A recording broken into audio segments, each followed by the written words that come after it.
10 godina trajanja, a 11. po redu jubilarna slikarska kolonija Muzeja Vojvodine u Kulpinu označila je dolazak nove generacije umetnika koji su sa sobom doneli i novi vizualizovani svet.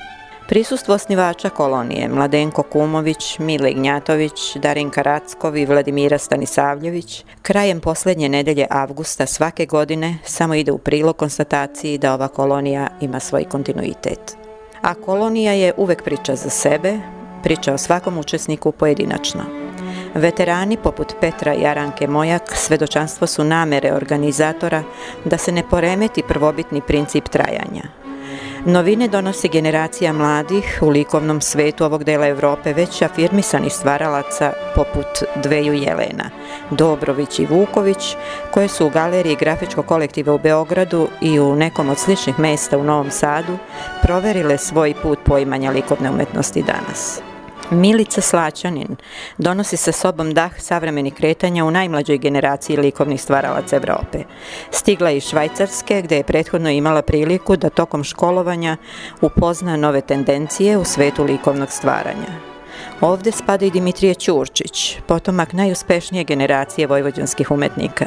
Na sredini, između pomenutih su Goran Knežević i Sava Halugin, umetnici prepoznatljivog izraza i autohtone poetike.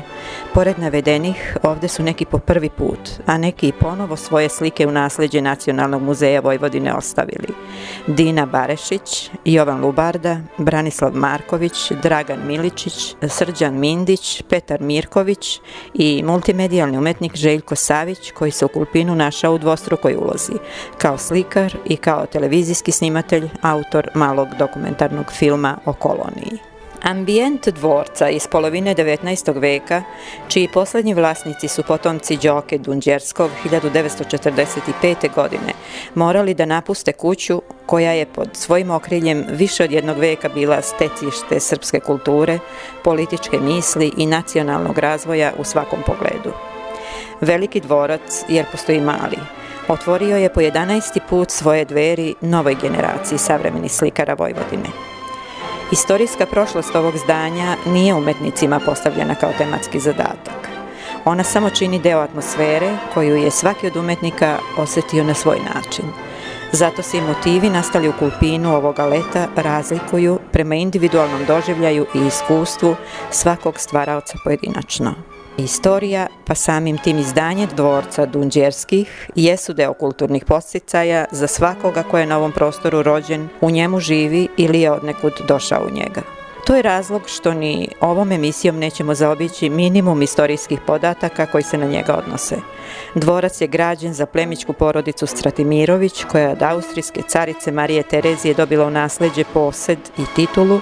To je porodica koja je istovremeno prva u Kulpinu napravila duhovni centar srpskog naroda, izgradila crkvu i školu.